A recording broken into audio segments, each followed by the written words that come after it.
Welcome once again to everybody out there. This is Musician's Tale, Counterpoint, and my name is Cornell Bogdan, and with me on the show today is a young lady who I've been a fan of for a long, long time. And if you've listened to my radio show, you know how much of a fan I am. Musician, singer, songwriter, Shemekia Copeland. Welcome. Thank you for having me. Been wanting to get you in this hot seat for a long, long time. I'm here now. And she looks beautiful, and everybody has got to know this. Shemekia has been traveling on a tour bus for quite a while, and she's going without some sleep. So we thank you very much for being here. Thank you. Born and raised in Harlem. Mm-hmm. What was that like growing up? Do you remember back? First off, you know, you were born in 1979. I got boots older than you. Okay, so but what did you learn in the late 70s, early 80s? What was Harlem like? Well, it was a rough neighborhood. You know, I grew up. You know, I think probably when I was younger it wasn't as bad, but it started to really get bad in the 80s, you know, when that little thing called crack came about. I remember that. Yeah, I know that word, yeah. It just really got bad. Drug dealers, a lot of people getting killed and stuff, but Harlem is really nice now. It's beautiful. It's amazing. Yeah. But I grew up, Harlem was great. I mean, it was an awesome place to be, urban area. That's where I was born and raised in Harlem, right in the middle of the hip hop era. Okay. So I watched all of that kind of begin, and that was really cool to see that happen. But it was great because that was what was going on outside, and then inside my house I had all the blues and gospel and soul and stuff like that. So it was awesome for me. I am just honored to have you sitting here next to me because I was such a fan of your dad. For those of you who don't own a Johnny Copeland record, please go out and buy as many as you possibly can. Your dad was an unbelievable performer. Yeah. And I'm sure you learned a lot from him. He died at an early age, 60 years old. He was 6 years old when he passed. But yeah, I mean, let me just say I had great parents. Mm-hmm. I mean, growing up in that kind of area, to have parents to keep you grounded and, you know, just keep you together, it was pretty awesome. And they did that with my brother and I, so that was really cool. But I thank them so much for the music. You know, my dad would come home and he'd play music, and then he'd also sit around the house, you know, playing guitar all the time. He had this Red Ovation, man, and he would play that, sit around playing that Red Ovation just all the time. And at 3 years old, I started singing along with him, and he would teach me little songs to sing when I was a little girl. He'd write little things for me to sing. First little song he taught me was, my baby's got some pretty eyes, you know. My baby's got some pretty eyes, pretty, pretty eyes. I mean, because what can a 3-year-old sing? So little stuff like that, I would sing along with them and stuff. And, you know.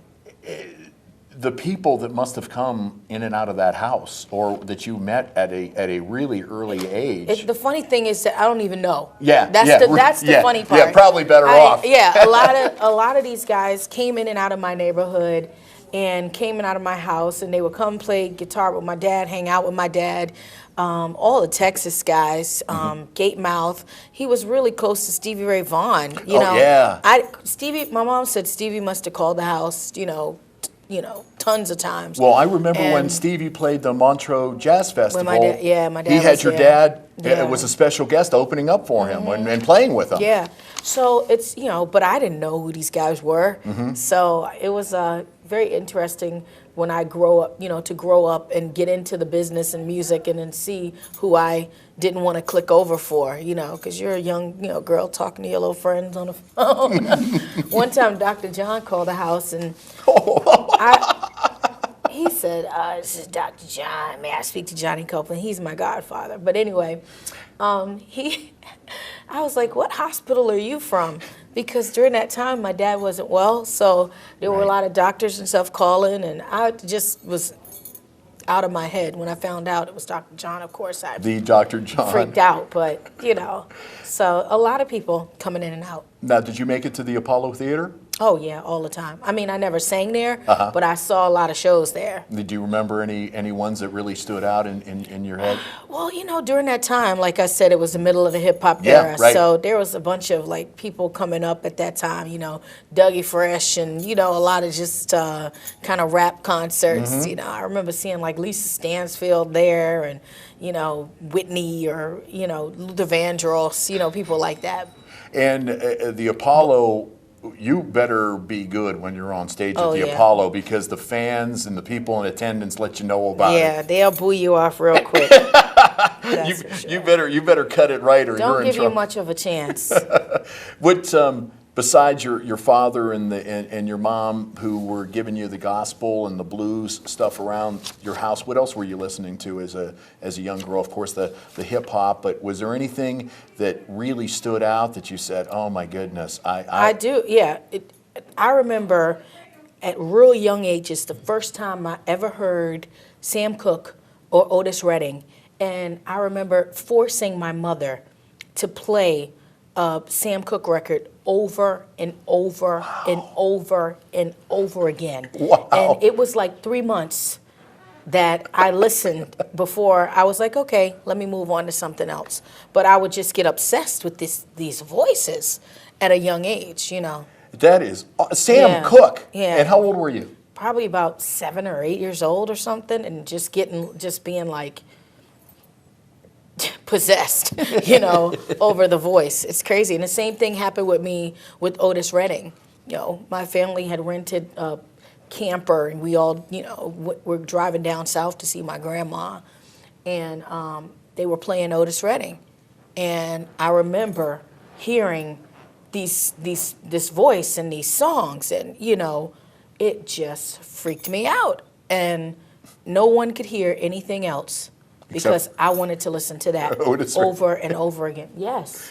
That's some good choices there, Yeah. Shemekia. Very, very good choices. Yeah. One thing that I know happened as your father was moving along, he still was out on the road, and he brought his little girl with him out, and you not only kind of watched out for him and helped him, but you also opened for him. Yeah, when I got a little older, that started to happen. I was probably around 16 years old or something.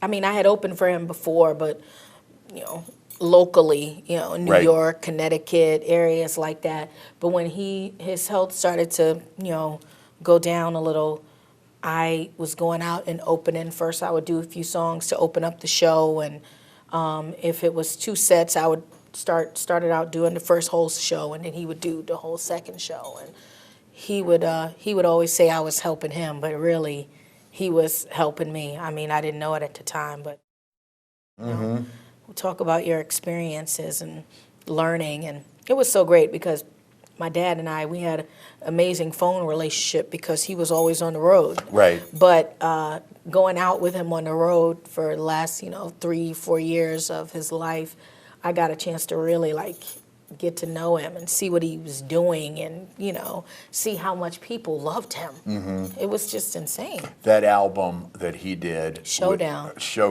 is Robert enough Cray. said. Yeah. Is enough said. If you need a record for your collection, blues fan or not, get Showdown. Robert Cray, your father, Albert Collins. Yep. You can't ask for a better record. It's an awesome It gives me record. chills when I think about it. Yeah, it's a great record. I want to put you on the spot right now. Me? Yes. Okay. Can I ask you to sing? And I know no band behind us, as you notice. No band. We're gonna do. American Idol is huge. I don't think you realize this, but there are more viewers of this show than American Idol. That's awesome. Isn't that unbelievable? Thank goodness. Put the disclaimer in really quick here, Greg. Yeah. But if you were standing in front of J-Lo and Steve Tyler and Randy Jackson, can I ask you for a song? What would I sing? That's so weird. Yeah. After being an established artist for all these years, to say what would I sing in front of, I don't know. But I probably sing. My dad wrote so many great songs, so he wrote a lot of gospel songs. Yes, he did. So I would probably sing a song that he wrote. If it wasn't for the love of Jesus, where would I be today if he didn't let his light shine down on me? Where would I be today? Probably something like that. You're going to Hollywood. You're going to Hollywood. Probably not. I don't politic very well. I don't know how to play the game. I know how to just, do what I do, so. Let's talk about your career and what a career it's been. You've done more things at the age of 31 than most artists, the people that you've played with, the people that you've opened for, the people that you've been on stage with, your records have sold. My goodness, do you ever look back and say, how'd this all happen here and so fast? I consider myself truly blessed to just be able to do what I love. I know so many people don't get that opportunity in life. So I think that I spend most of my time just being grateful, never expecting anything, and just praying that I can keep moving forward and keep doing what I love to do. I pray for safety and health so that I can just keep doing what I do. How do you know when it's time? Besides the record company telling you it's time, how do you know when it's time? Okay, I got to get in the studio. I have enough songs, and I got some good ones. When does that hit you? Well, for me, I'm not a big studio person, Okay. So I never really kind of want to go into the studio. So I just go in there when I have to go in there and make a record. Okay. I like being in the studio, and I think I like making records, but I have to be drug in there to do it, kind of, because I like live performance. Mm-hmm. To me, there's nothing better. Even when I'm in the studio making records, I do it live. I sing along with the band. I don't do separate tracks and then come and sing the vocal. No, I hate that. Okay. If I, sing a note flat or something, I go back in and fix it. But other than that, I like to sing right along with the band, Is that the hardest part for you making a record? Is just the mere fact that, with the way technology is and the way, people expect you to want to overdub and, I tell you what, I was in the studio once. I want to say it was my last record, or maybe the one before. Oh, Lord, I can't remember. But I sang something, and the sound engineer guy said, "Oh no, you don't have to fix it. I can fix it. That technology with that." And I said, "No, I'll fix it." Mm-hmm. And I went in there and I fixed it. I don't, all that old technology and all that stuff and Pro Tools and all that crap. Mm-hmm. I hate that stuff, man. So you consider yourself definitely a perfectionist. Yes, for sure. And a control freak? Control freak, definitely. Okay, and last but certainly not least, perfectionist, control freak, and when it comes to like the way you want to do things, do the producers and engineers kind of go with you, or do they? Well, you hire a producer to help kind of guide you, and and do something different. I'm always willing to try something different. I'm not one of those people that is like, no, I won't try this, that, or the other. Mm-hmm. I'll try anything, okay. And if it doesn't work, then I have to do it my way. But for the most part, I'm willing to always try something different. You have to do that. That's how you evolve and grow, Are you writing? Are you writing right now? Yeah, I write things all the time. Mm-hmm. I write things down. I always say, people call themselves songwriters, I don't. I'm a person who writes down things. I write, there's a difference between people who write songs and a songwriter. I got you. You know what I mean? That makes good sense. Yeah, John Hyatt, James Taylor, those guys are songwriters. You know what I mean? They write songs. Me, I just, I have ideas every now and again, and then I work with people who actually write. So I don't really consider myself a songwriter so much, but I have ideas, And is there a certain song or a certain style that you find yourself more comfortable with? Absolutely. I mean, I'm definitely comfortable with blues and, soul stuff and funky stuff because that's what I grew up listening to. But I love all kind of music. And when I say all kind, I mean all kind. Anything that's soulful, I love it, whether it's a Brazilian samba or or, some, world music from Africa or something. I love it all. But I definitely am comfortable with blues and stuff, and I love rock and roll. And thank goodness you love the blues. And not trying to put you on the spot, but when can we expect a new Shemekia record? That's a good question. I'm hoping next year. Okay. Maybe by the end of this year, I'll go in the studio and start working on something. I've already started, choosing songs and things like that. So maybe I'll go in and start trying to execute it toward the end of the year. But I'm in no hurry. Yeah, I mean, records don't sell.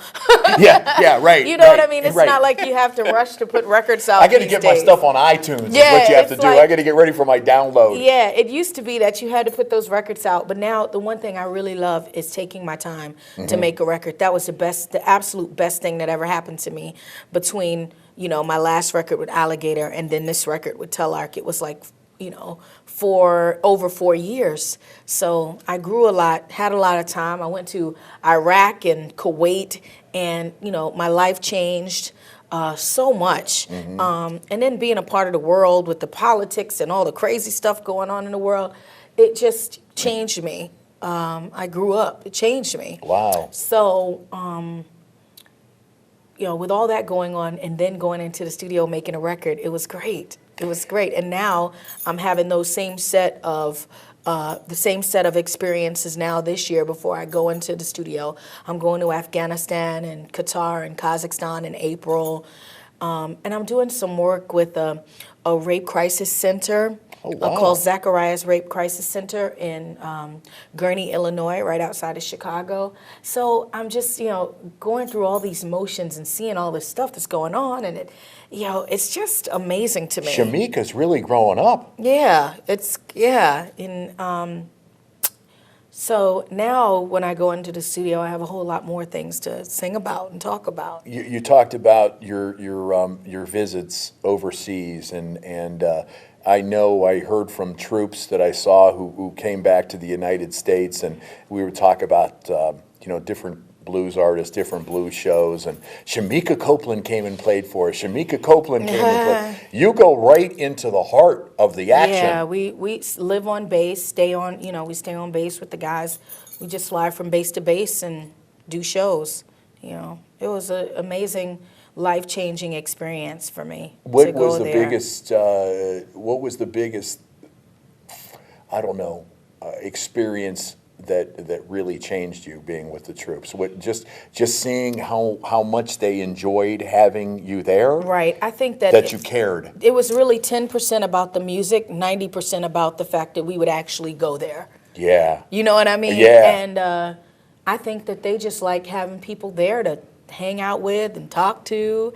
And for me to see how dedicated they are to their jobs and protecting their country and being so young, and being so devoted. Babies, aren't they?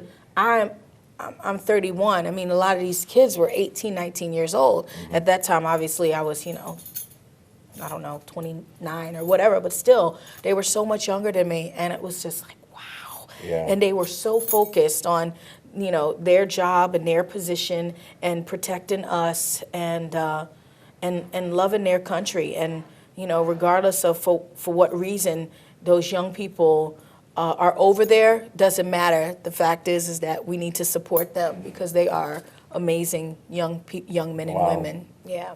Now, your first experience over there, it was called Palooza. Palooza. Yeah. Yeah, and now this time when you're going it's back. It's Palooza. Same thing, okay. And there's other performers going along with you. Moreland and Arbuckle. It's actually, the last time we were there, it was a whole full band. This time we're just going to be kind of acoustic, me, guitarist, Aaron Moreland, and harmonica player and singer Dustin Arbuckle. Okay. So, and it'll be interesting and different, but it'll be it'll be fun. And another big change that has happened in your life, young lady, is you now are a married. I'm married now. Yeah, my husband. You better stay home. No more on the road. I hope. Oh God, no, that's not happening. The one thing that I love about my husband is that we met years and years and years ago. We've been together a really long time. We just got married, but we've been together like, maybe 8 years or something. And when I met him, I was doing this, and he's also a musician, so he loves that I do what I do, and we both love doing what we do, so it's great. So there's no issues there. Talk about the people, along with your father, that you've had the experience of playing with on stage, and sharing stories with. Well, I mean, Coco, Ruth, I love those ladies so much, really close to both of them, and they were just so good to me, more than I could even say, they were good to me. Buddy Guy, Robert Cray, every blues, B.B. King, most every blues artist I've opened for. They kind of take you underneath their wing, especially when you were a lot younger. They did. Yeah. I really want to say people looked after me. Lonnie Brooks and Ronnie Brooks and Bernard and all those guys, they just, I'm their little sister, man, and they look after me. I'm sure you've seen some things over the years. I've seen a lot of things. And some things that you don't want to even go near. You are right. Yeah. But I've been really, like I said, good parents, well-grounded. That's true. I ain't never, I'm strong. I'm strong. The one thing I can say about myself is I'm not tempted to do most anything. And I think the good part about me is I don't have an addictive personality at all, Now, we talked a lot about your dad. Let's talk about your mom. Yeah, my mom's the best. She's my best friend. She's my best friend. Did you hear that? And what's her first name? Sandra. Sandra, okay. Ma is her name. No, but she's the best, My mom always has time for me. Always. No matter what she's doing, if I need to talk to her, she stops it, and I'm number one. Wow. And she's always been that way. She love her kids. Growing up in the neighborhood, everybody knew, don't mess with her kids because she crazy. Don't mess with her kids. So she's just great. She doesn't sing, but she's got a beautiful voice. It's weird like that. So I do believe I got some of my voice from my mom. Voice from my mom, attitude from my dad, of course. So she's really great, educated woman, really smart, and a good mom. Well, I get a chance to be a part of this Blues in School program. Wonderful. Where you go and, you talk to the younger generation, no matter what age they are, and you kind of pick their brains a little bit, and that kind of family that you're talking about is really starting to leave. I know. And it's sad. And you still see some of these kids, they want that family so bad. And do you feel the same thing when you're out on the road? Yeah. I do. It's really sad, Babies having babies, they don't know what to teach the kids, so it's just a downward spiral. It's really sad. So, what do you think out of your records? What do you think is the best couple of songs that you personally have written? Personally, have written? Yeah. Well, I always have had collaborations. I've had some fun ones, like Shalonda's House of Beauty. Oh! Shalonda. Where is Shalonda's at anyway? Is Shalonda's in Harlem and Chicago? Where's Shalonda's? It's everywhere. It's everywhere. Shalonda's is everywhere. Anywhere, any salon across this country where folks go and get their hair done, And it's more than getting your hair done. It is so much more than just getting your hair done. You saw the special with Chris Rock, right? It doesn't take 8 or 9 hours to get your hair done. Did you see the special with Chris Rock? I did. That was funny. Is that Shalonda's? That's Shalonda's. That is. It's like that type of thing. That is a fun song. And I'm trying to think. Oh, geez. It's like, God, I don't even know what I wrote anymore. Yeah, they just come flying. Big Loving Woman, songs like that. I like songs to put women in a position of power and to just uplift them, uplift the women without ever, putting down men, because we love them so much. So I love, so just like to uplift the women. Who sang that song, "If his lips is moving, he's lying"? Yeah, you can tell a man is lying if you see him move his lips. Yeah, that was me and Ruth Brown. Yeah, that's right. That was great. That's why I was wondering if that was the same girl who's talking here. Yes, yeah, it's true.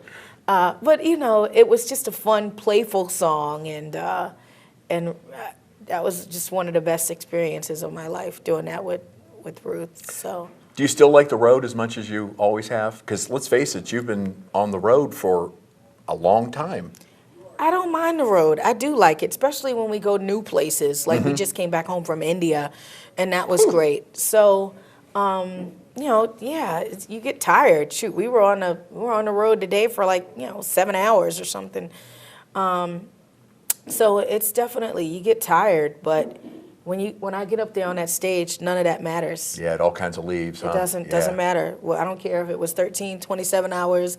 Doesn't matter how long we traveled. Once I'm up there on the stage, it's all worth it. It's so strange to be talking to someone who is still so young, and you have such a career ahead of you. Have you ever thought about another 10, 15 years down the road? I try not to, because I don't even know how I made it through this 15 years. But, That's great. That is great. I tell you, the one sad thing for me is watching the constant decline of the music business. Wow. I mean, in the past 10 years, I've seen it just go, record stores closing. I mean, so sad. And I think about, the worst thing I think about is that in the next 10 years, if I do have children, which I don't know if I ever will, but if I do, they won't know what it's like to go to a record store and buy an album and hold it, and hold embrace it in your hand, stand there and read it. You turn it over in the back and you read all the stuff, and then you turn it back over, and then you go, and you play it, you take it home, you play it for a week, and then when you get your allowance the next week, you go and buy something else. Right. It's like, I hate that they won't have that experience. How about when you first opened up a record and that smell? Give me some. That smell I'm talking about. The smell. When you first open up a record, it's not there anymore. No. You don't get that with a download. You don't get the smell. No. And that is something. It's just, that makes me sad. Yeah. I don't know if it makes anybody else sad, but that makes me sad. I remember every week I'd go buy myself a couple records. Every week. Yeah. And that, it's just not the same anymore. Well, always remember this, Shemekia. You'll always have a home for your music with me. Oh, okay? Thank you very and I'm going to make sure, as long as you keep on getting it to me, hopefully on a record, that I'll keep on playing it, and people will continue to hear it. Can I, as we wrap up here, can I ask you to sing one more? I know I hate putting you on the spot like this. No, it's okay. But when I was in India, I'm talking about this now a lot because, in America, women have have come so far, and we have so many rights, and it's just an amazing thing. And then you go to other countries and you see that women don't have the same rights. The same rights as we do here. Yeah. And it just kind of makes me the oppression. Crazy. Yeah. So I was over there, and I was the first female artist, blues artist, that they brought over to perform in Mumbai at this particular blues festival. So the first.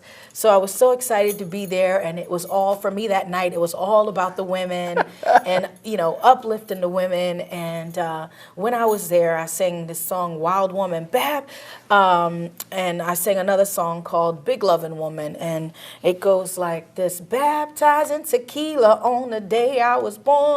Started breaking hearts before too long. The way I make love, baby, it ain't fair. Last week I sent a doctor to intensive care, 'cause I'm a big loving woman. That's what I was born to be. Better be a man and a half to handle me. So it felt great to be up there singing those words and having those women go crazy. Did you have any authorities come over and want to put you in handcuffs after singing that? They knew better than to mess with me. Don't mess with Shemekia. Yeah. Ladies and gentlemen, please buy her records. You're going to love each and every one of them. This has been the great Shemekia Copeland. Thank you Happy so much. travels and continue. Thank you so all much. right? Thank you for being here. My pleasure. Greg and his great people here with Armstrong, thank you guys so much. This has been Counterpoint, a musician's tale. I'm Cornell Bogdan. Peace.